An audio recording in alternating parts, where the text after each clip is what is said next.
사랑하는 성도 여러분, 안녕하세요. 1월 30일 목요일 아침입니다.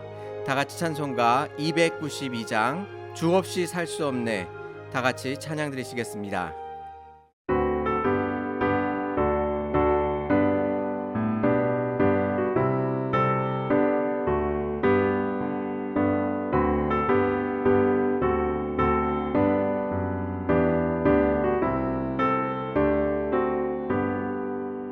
주 없이 살 수 없네 죄인의 구주여 그 귀한 몸의 피로 날 구속하소서 구주의 손으로 흘리신 보혈이 내 소망 나의 위로 내 영광 됩니다.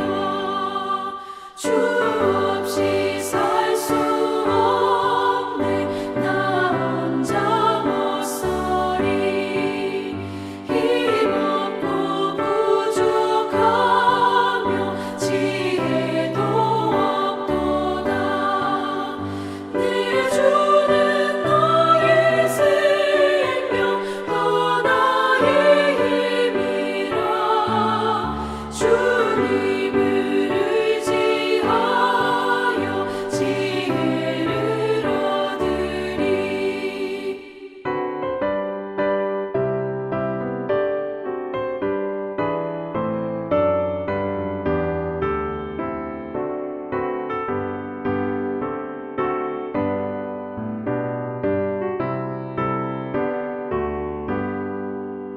주 없이 살 수 없네 내 주는 아신다 내 영의 깊은 간구 마음의 소원을 주밖에 나의 마음 위하여 주리요 내 마음 위로하사 영원케 하시네 주 없이 살 수 없네 세월이 흐르고 이 깊은 고독 속에 내 생명 끝나도 사나운 풍랑일 때 날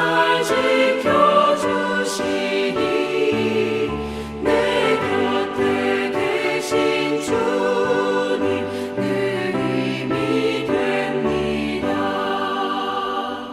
아멘.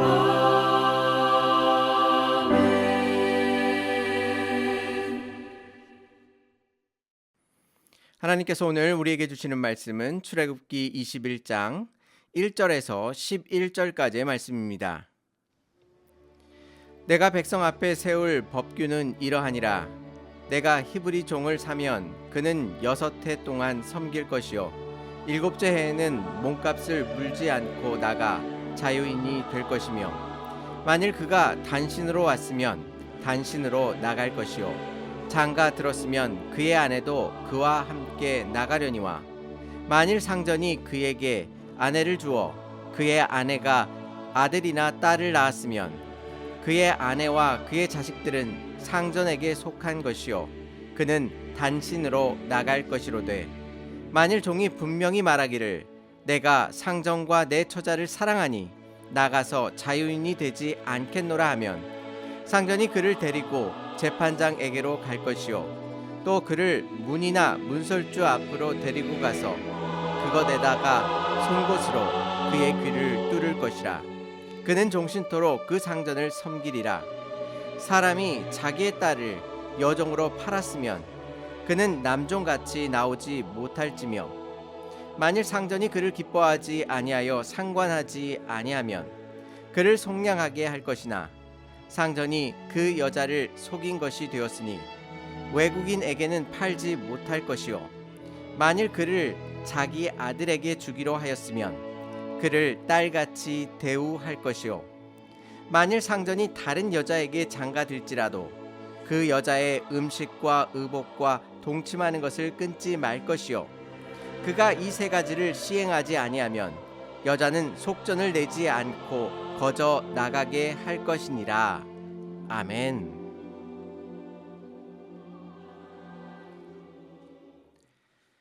한 나라의 법을 들여다보면 그 나라가 추구하는 것이 무엇이고 어떤 나라를 만들려고 하는지가 한눈에 들어옵니다.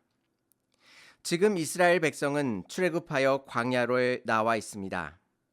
그들은 이전에 종살이하면서 애굽의 통치 안에 살았습니다. 고대 근동이나 여타 대부분의 나라에서는 종들에게 권리의 보장이나 안전에 대한 보장을 전혀 해주지 않았습니다. 우리는 쉽게 애굽 땅에서 이스라엘 백성이 당해야 하는 가혹한 노동과 불합리한 대가와 또 불공정한 대우 속에서 신음하고 있었음을 쉽게 알 수 있습니다. 그런 그들에게 이제 하나님께서 이스라엘 백성 가운데 합당한 법을 알려주고 계신 것입니다. 오늘 말씀에 나타난 율법을 통해 하나님의 마음을 깊이 이해하시고 그분의 돌보심 속에 우리의 삶을 맡기시기를 바랍니다. 먼저 오늘 본문 바로 앞인 출애굽기 20장에서는 나라의 헌법에 해당되는 10계명을 주셨습니다. 하나님의 백성이 마땅히 이 땅에서 지켜야 할 중요한 10가지 계명을 주신 것이지요. 그리고 20장 후반부에는 제2, 제사법에 관하여 간단히 언급하고 있습니다. 그리고 이제 본격적으로 출애굽한 이스라엘 백성 가운데 그들이 생활하면서 지켜야 할 법을 알려주기를 시작하신 것입니다. 여러분 이제 본격적으로 법을 알려주실 것인데 하나님께서 무엇을 먼저 언급하셔야만 할까요? 이제 율법을 주시면서 중요한 것을 먼저 이야기하실 것 같아 보입니다. 중요한 것이라면 제사법이나 왕이나 제사장에 관한 것들이 중요한 내용일 것입니다. 하지만 이제 율법을 주시기를 시작하면서 나오는 주제는 바로 종에 관한 이야기입니다. 이제 이스라엘 백성이 겨우 애굽에서 종살이를 면하였는데 다시 종이 되는 이야기를 한다는 것은 앞뒤가 맞지 않다라고 비판하는 사람들도 있습니다. 그런데 자세히 이 내용을 이해해 보면 전혀 다른 측면을 발견하게 됩니다. 이 당시만 해도 종들은 인간 취급을 받지 못하고 동물처럼 취급되었고 정치적으로는 아무런 권한을 갖고 있지 않았습니다. 그래서 고대 근동의 여러 나라의 법을 보더라도 종을 언급하는 것은 법의 중요한 논의 대상이 아니라 주인들의 재산에 관련하여 그 문제를 해결하는 데 중점을 두었습니다. 그런데 하나님께서는 종되었던 그들이 개인적인 경제적인 어려움 속에서 다시 종이 될 수도 있다는 것을 알고 계셨습니다. 지금 그들을 애굽 가운데 자유인으로 만들어 주셨지만 그들 중에서는 다시 종이 되어 힘들고 어려운 삶을 살아갈 것을 알고 계신 것입니다. 그래서 히브리인, 즉 애굽에서 구원해 주신 그 백성은 비록 동족 간의 경제적인 문제로 종이 될 수는 있지만 7년이 되는 해에는 반드시 풀어주라고 말씀하고 계십니다. 그리고 이 과정에서 가족의 문제로 힘들어할 수 있는 상황들에 대해 법을 만들어 놓으신 것입니다. 혼자 종이 되었다면 혼자 나갈 것이요. 가족과 같이 들어왔다면 가족과 같이 나갈 수 있다고 말씀하십니다. 그리고 종살이를 하는 동안에 주인이 여자를 주어 결혼하게 되면 혼자 나갈 수는 있는데 종이 같이 있기를 원한다면 문과 문설주의 송곳으로 귀를 뚫어서 종신토록 주인을 섬기도록 만들어 주셨습니다. 여기에서 알 수 있는 것은 종이 되는 시기를 한정시키시고 그들이 영원히 종이 되는 것이 아니라 하나님의 은혜 가운데 자유인으로 돌아올 수 있는 길을 열어놓으신 것입니다. 또한 종으로 풀려날 때에 가족으로 인하여 당하게 되는 불이익이 없도록 하나님께서는 세심하게 법을 만들어 놓으신 것입니다. 다른 한편으로는 주인들의 권익도 보장해 주셨습니다. 이처럼 사회적 최약자인 종이 이 땅에서 고통받는 것을 미리 아시고 그들을 위하여 세심하게 법을 만들어 놓으신 것입니다. 이러한 경향은 두 번째 여종에 대한 언급에서도 두드러집니다. 아버지가 딸을 첩이나 아내로 팔아 종이 되는 경우가 있었습니다. 그런데 이때 여종은 남종과 같이 7년이 되면 나오지는 못했습니다. 이 말씀을 들으면 여자들을 차별했다고 생각하시는 분도 있으실 것입니다. 하지만 이것은 당대의 최약자였던 여성을 보호하기 위한 조치였습니다. 여자를 종으로 사서 성적 놀이객감으로 사용하고 쉽게 버렸기 때문입니다. 갈 곳이 없는 여성들은 사회에서 매장당하거나 비참한 삶을 살 수밖에 없었습니다. 하나님께서는 이것을 방지하기 위하여 7년이 되어도 나가지 못하도록 금지하신 것입니다.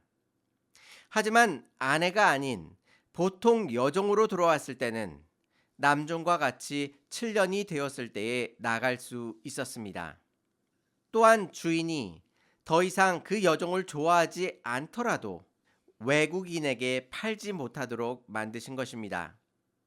뿐만 아니라 그의 아들에게 주기로 하였다면 그 여종을 딸과 같이 대우하며 그녀를 가족으로 받아들이라고 말씀하고 계십니다.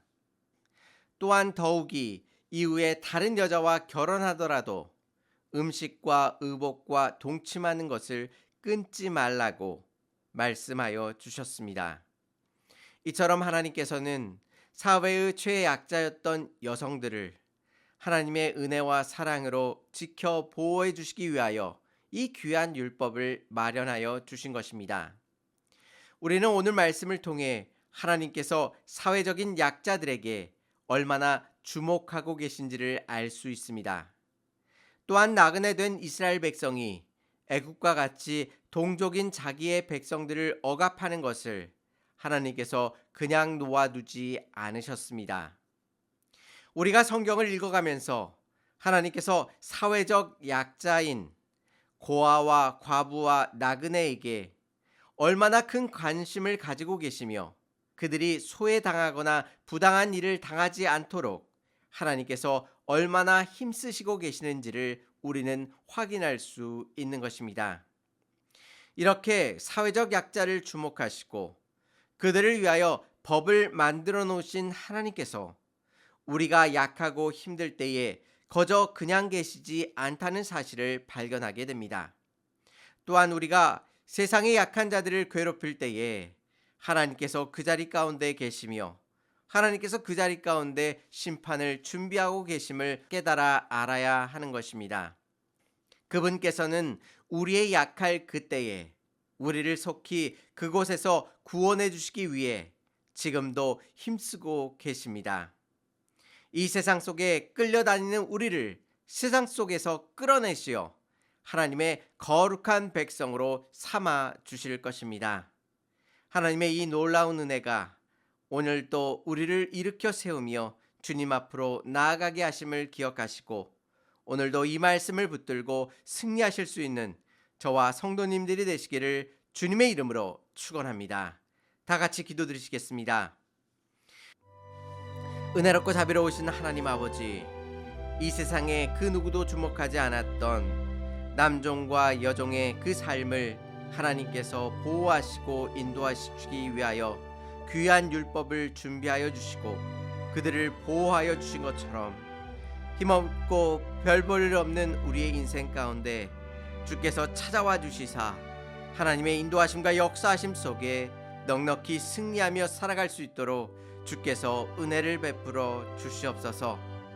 우리가 하나님께서 우리를 돌보시고 인도하심을 확신할 수 있게 하여 주시고 모든 상황 속에서 담대하게 거룩하신 하나님을 의지함으로 그 모든 것들을 맞서 싸우며 또한 주님의 말씀 가운데 거하며 우리의 믿음을 온전히 지켜나아갈 수 있도록 은혜를 베풀어 주시옵소서.